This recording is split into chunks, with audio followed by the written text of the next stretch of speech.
There are different choirs in Goa if we are talking about Western music. There are choirs that promote traditional folk music of Goa.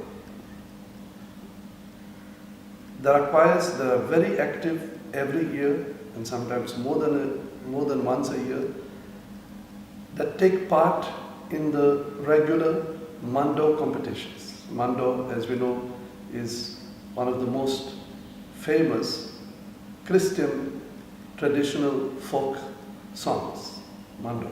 And we have Mando competitions organized by this or that organization throughout the year. And we have lots of Mando choirs that are quite active. This is talking about choirs that are traditional music choirs. We have choirs that are of religious music or sacred music. There are lots of them. Many churches in Goa have parish or church choirs attached to the respective church. And they sing in voices sometimes. Most of the times perhaps 3 voices, 4 voices, accompanied by instruments. So we have these church choirs which are dedicated to sacred music, music which is religious, music which is used in churches. We have mixed music choirs, choirs that celebrate and promote both secular music and sacred music. We have, for example, the Stuti choral ensemble. We have now, for the last few years, the Goa University Choir that brings to the stage a lot of music which is traditional world music, Goa music, and also sacred music, which is both world and Goa. There are also institutional choirs. Of course, one of them is Goa University Choir, which is an institutional choir. We have also other institutional choirs like the Choral Seminary Choir, which is called the Santa Cecilia Choir. We have the Saligao Seminary Choir, which for 7 years I conducted and directed. We have the Pilar Seminary Choir. See, you know, these are seminaries. These are institutions which prepare boys to be priests. They are doing their priestly studies. So they have choirs. And the Choral Seminary is perhaps the most famous one. It is more than 100 years old. It is an institution by itself. And it's perhaps the only male voice choir in Goa. So these are institutional choirs. There is lots of Hindu folk music also. See, I am not a specialist in Hindu folk music. There are dalos, there are fugris, there are, they have their own forms of music which I would not be able to enumerate here. I would think that Goan sacred music began with the arrival of the first missionaries that came with the Portuguese. The Portuguese conquered Goa in 1510, and they brought with them missionaries. St. Francis Xavier was one of the first missionaries to arrive in Goa. They were the Jesuits. We have also the Franciscans, the Dominicans, the Augustinians, the Theatines. They were all religious orders from the West, from Europe, who came to Goa. And all of them contributed to the teaching of music in Goa. Now, let me tell you something about the Jesuit way of teaching, because I'm more familiar with that. The Jesuits, St. Francis was one of them. They began to teach about God to the children of the place in song. They would conduct religion classes in song. And in this, I'm quite sure that they followed the system of the patishalas that we had in Goa before the Portuguese arrived. The patishala is a school which probably was also common everywhere else in India, I do not know, under different names, those schools were teaching children the letters, the alphabets, the numbers, everything that is to be taught in song. So the missionaries saw this, that children in Goa were being taught numbers and alphabets and everything. The elementary instruction was being imparted in song. So then they said, this is the best way of teaching the children here. I don't think this method of teaching religious, doctrine, Christian religious doctrine in song, I don't think this was followed in Europe. In Europe, it would have been just a class where you explain to people or explain to children who is God. But to have all that in song, who is God, God is this, who is Jesus Christ is this, and all that in song, it must have been inspired by the existing Hindu schools in Goa. So that's the beginning for me of the trajectory of sacred music in Goa. Now, this carried on. The Jesuits and the Franciscans and the Augustinians, they had, with the passage of time, great colleges flourishing in all Goa, giving degrees in letters and humanities to people in general, and especially to their own monks or clergy. So these colleges also had a music component, a discipline of music, and much more advanced than the music that was taught at the beginning stage. Okay, here I must make a note. I should have started with something else. Already by the beginning of the 16th century, the King of Portugal ordered that there should be schools in Goa promoted by the church. I don't think there were state-promoted schools at that time. The schools, elementary schools in Goa, were promoted chiefly by the church. So there the children would learn to read, to write, to count, maths, and general knowledge, but also music. And they would be taught to read and write music. At that beginning stage, at the beginning of at the middle of the 16th century, it must have been rudiments of music. But as it carried on along the centuries, the music schools, they were called parish schools, okay, which with the passage of time made or gave more accent on music than on other knowledge. So maybe by the 18th century or 19th century, the students of these parish schools were supposed to read and write music to a great level. They had to memorize or to know masses and sacred music compositions by people like Mozart, Bach, Palestrina. They had to know that. They had to be able to sing a mass by Palestrina. Palestrina is one of the best known music composers for Latin masses. So, and all this was in Latin because it was the official language of the church. So these students were supposed to know that. By 100 parish schools in Goa, in the whole of Goa. So the church in Goa was a chief promoter of music and also of education in this part of the world. And when I say church in Goa, I mean all the religious congregations that had also college level institutions. We had the St. Paul's College, we had the St. Augustine's College, we had the St. Bonaventure College. They were all colleges, and they were colleges. They were giving, of course, there was no BA and BSc and BCom at that time. The university was supposed to give formation in humanities and I think yes, humanities and letters. So that was it. Not much of science at that time. But there was instruction to a great degree, all promoted by the church. Now, by the 19th century, the state had also other educational institutions, like the first medical school in the whole of Asia, okay, mid-19th century. Pharmacy school. These were the schools of higher learning other than the seminaries. The seminaries always existed.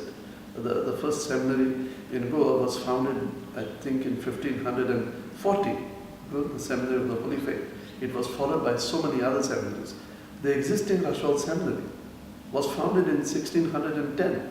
It is the oldest existing seminary in the whole of Asia. And it was a center of higher learning. People, even from my family, my uncle, who was born in 1889 to be more precise, he went to the seminary to learn humanities and letters. He never had the intention of being a priest. So many boys, especially boys, of course, seminary did not admit girls. Boys of society in Goa, they would go to the seminary to learn letters and humanities. And it was up to the secondary education. By the beginning of the 20th century, the state began to found elementary schools, primary schools. That was the beginning of the end of the parish schools. Because more and more people started going to the state elementary schools, which were, every village had one. And the parish schools began to dwindle as far as attendance was concerned. Boys and girls would go more to the state school of the village than to the parish school. By the middle of 20th century, we had virtually no parish school left. We must remark that the parish churches in Goa, which were also the music schools in Goa, produced some excellent musicians and maestros. We have Maestro Michael Martins, who is a prolific creator and composer and arranger of music. He died a few years ago. We have still living saxophone legend, Brasman Sarvis, known all over India as one of the best saxophonists, jazz saxophonists in the country. Michael Martins and so many others began their music education in parish schools. So these parish schools produced people who went out of Goa as professional musicians to play in the courts of the different rajas around the place, even in Bengal. They reached Bengal, they reached Tamil Nadu, they reached Andhra Pradesh, Bombay, Maharashtra, and so many other places. And they played in the Raja's courts. They played also in Bollywood. Lots of musicians who learned music in our parish schools rose to be very good musicians, especially violinists, but also, also keyboard, piano players and all in the Bollywood industry. Many musicians from Goa contributed with their talent to the rise of Bollywood, Western kind of music. And going a little backward, talking about the product of the parish school, we have learned that in the 17th century, mid-17th century, in the Basilica of Mount Jesus, where the sacred remains of St. Francis Xavier are kept, there was a celebration where natives, probably only male singers, possibly also female, sang in a choir in 7 voices. it was specifically an oratorio by Giacomo Carissimi, a very well-known Italian composer of oratorios. They sang it in 7 voices, already in the 17th century, in such a way that one of the priest musicians from Italy, who was present on the occasion, he exclaimed, "I think I am in Rome," because he had heard this type of music interpreted only in Rome. So that was the high standard that the music schools of the parish, of the church schools produced along the years. If the text of the music speaks of God, praises God, Mother Mary, or any saint, it is sacred music. Because sacred music is music that has for its theme the deity and the saints. So anything that is directed to praise God and the saints is sacred music. Any other music, any other text that talks about, the world and customs, etc., is not sacred. Now, sacred music can be subdivided into sacred music in general and liturgical music. Now, what is liturgical music? Liturgy is the Christian word for worship. So, when the church or when people gather in a church to worship God through a set rite, like the Holy Mass, for example, these liturgical celebrations are aided by liturgical music. Parts of the liturgy, parts of the rite, which have to be sung. And let us start with universal liturgical music. Down the ages, we have masses. And there have been great composers of masses in the classical age: Mozart, Schubert, Bach, Handel, and others. They have composed masses. The mass, every mass, is composed of a certain compositions like the Kyrie, the Gloria, the Sanctus, the Agnus Dei. These are liturgical. This is liturgical music.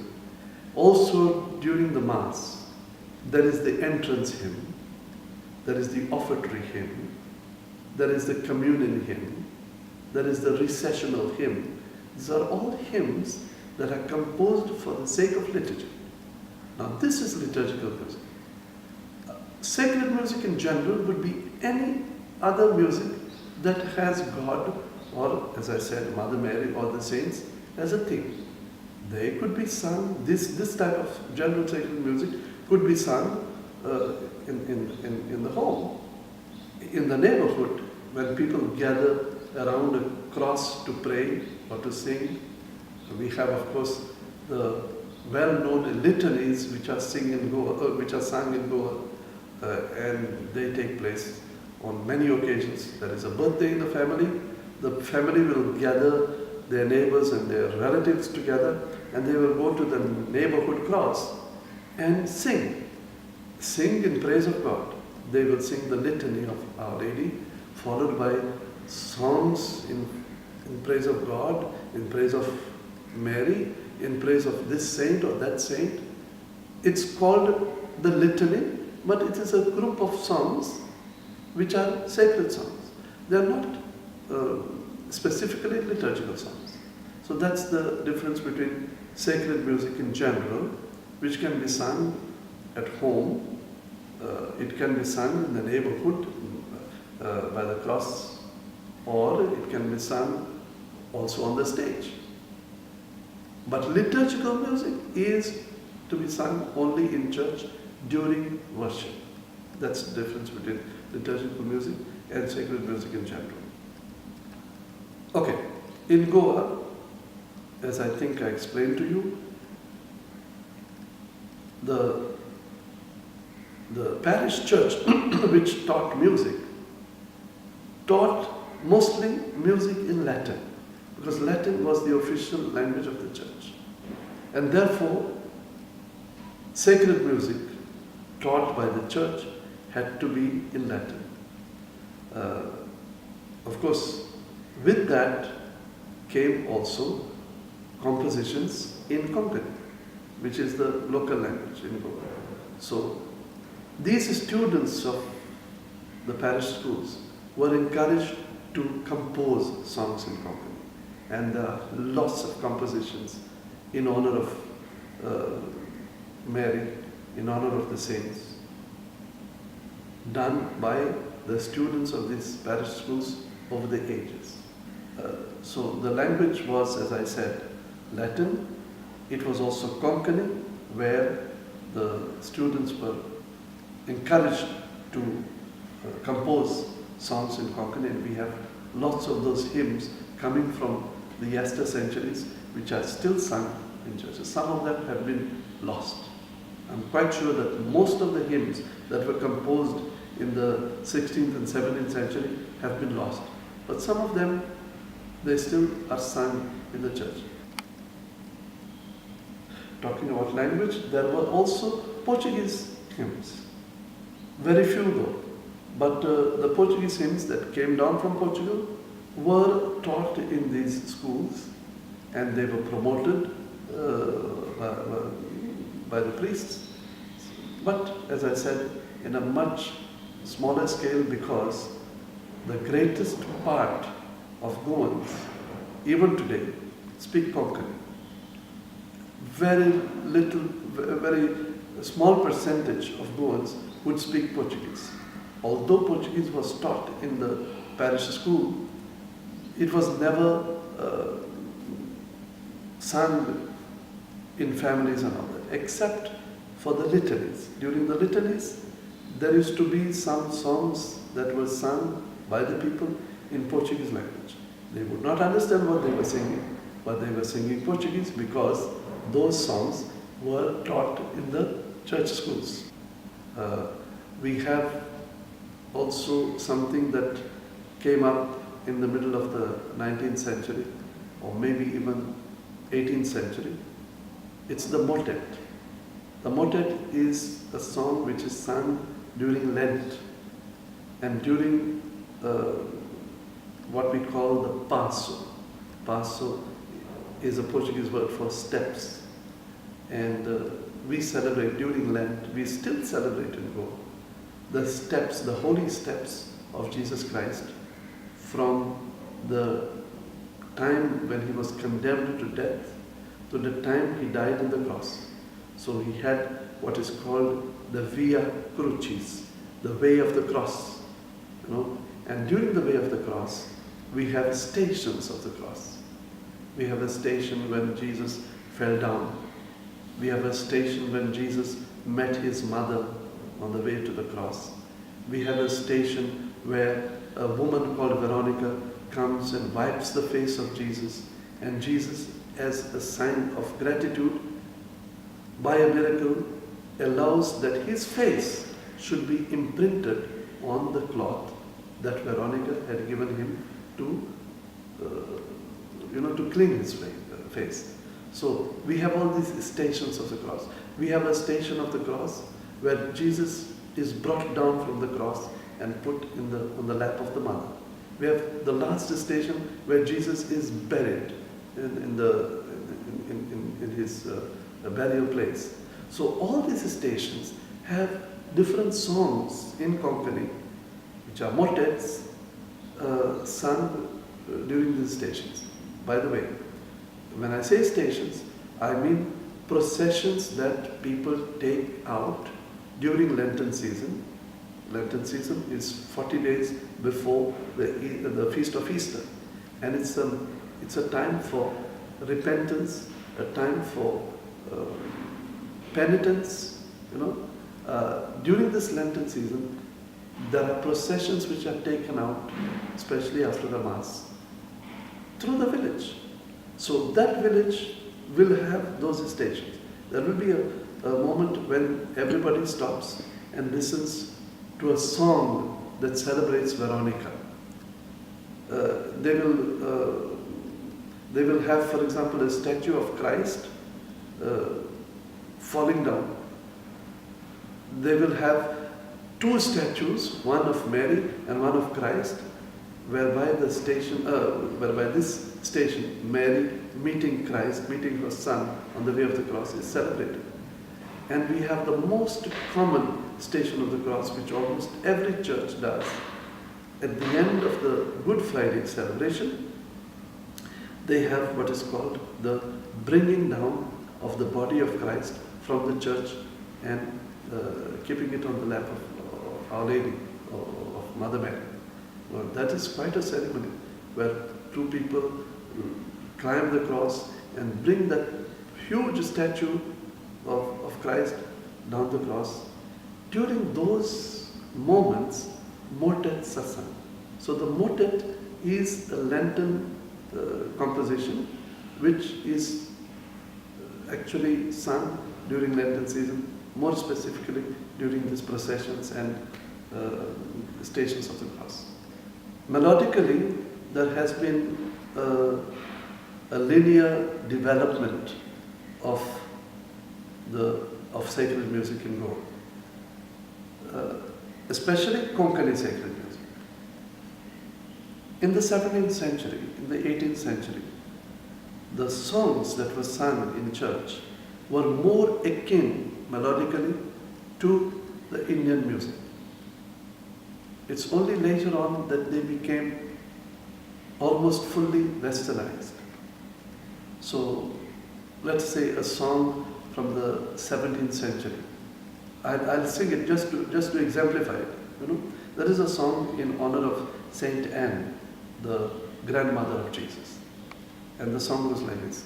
Santanu tu mata, Santanu tu mata, Sondra Surya Mirugata, Sondra Surya Mirugata, Oravi Sur Suruzata, Oravi Sur Suruzata, Tindoga Imbosata Tituka, Tindoga Imbosata Tituka. Even the rhythm is more oriental. A song in honor of Mother Mary. Deepti Vomti Sulakini, Borvyahanchi Rani, Deepti Vomti Sulakini, Borvyahanchi Rani. Zolmoli Sundori, Rotsana Bitori, Zolmoli Sundori, Rotsana Bitori.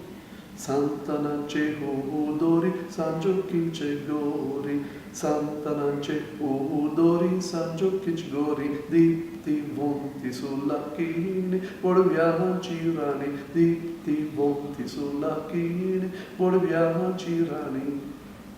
Okay? Now you have a later composition, probably of the 19th century, which is still sung in the church. It's very, very common. Rosari Saivi, Ruvam Chirani, Visrona Kavi, Aikam Chimali.